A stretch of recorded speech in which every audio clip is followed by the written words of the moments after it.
Hello, everybody. It's been a while since we met at church. I know because of COVID, we can't come to church, meet our friends, and a whole lot of things. It can be quite frustrating, I know. But the good news is that the church is reaching you at home with your Bible lessons, and this time it is through art. And so I present to you the Berean art class, where we are going to have lots of fun studying the Bible. I'll be helping you create a lot of Bible characters using different types of crafts. And also we'll be looking at different types of art projects as well. And so before I introduce to you the next project, let's take a look at what we did with our first lesson, that is creation story in Genesis chapter 1 and 2.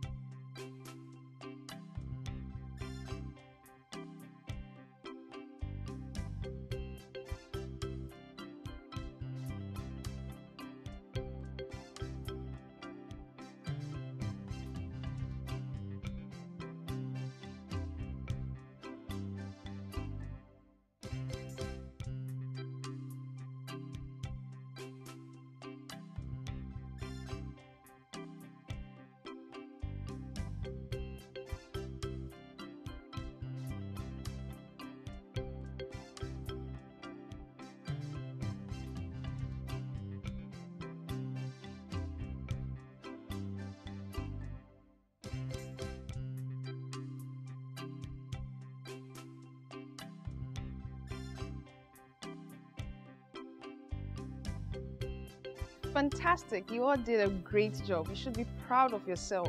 Now the only difference is that you'll be working from home, and so you get to play with different materials, different styles, and hey, you get a whole week to work on every session, and that's good news.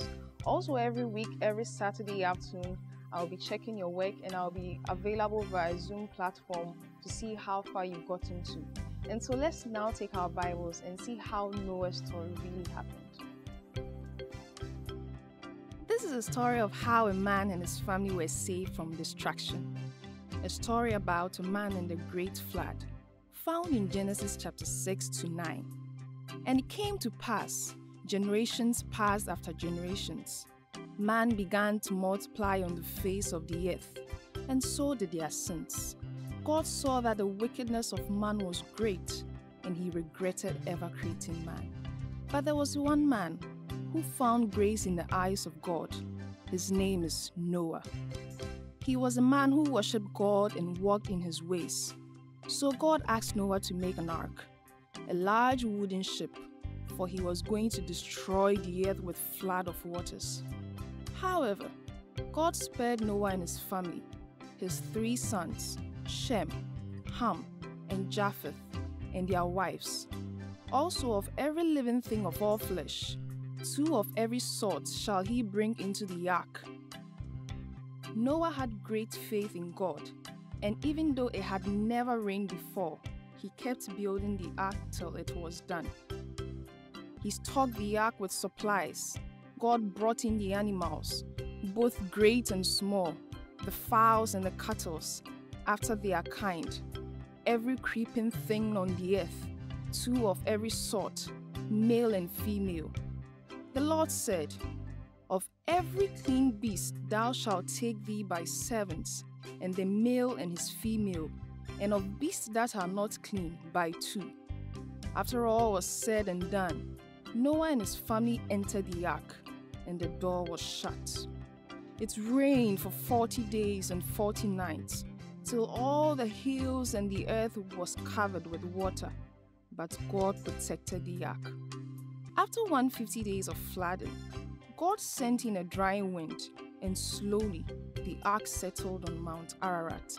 After 40 days, Noah sent a raven and a dove out of the ark's open window, but they returned, for they had no dry place to rest.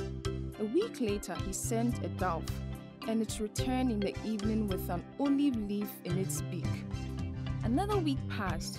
Noah sent another dove, but this time it did not return. That was when he knew that the earth had dried. So together with his family, Noah unloaded the animals, built an altar, and offered burnt offerings unto God. God gave Noah a promise that never again would he destroy the earth or judge human sin with flood. The rainbow was the sign of God's promise. I will not curse the ground anymore for man's sake. I will set my bow in the cloud, and it shall be a covenant between me and the earth and the creatures of the land, the Lord said.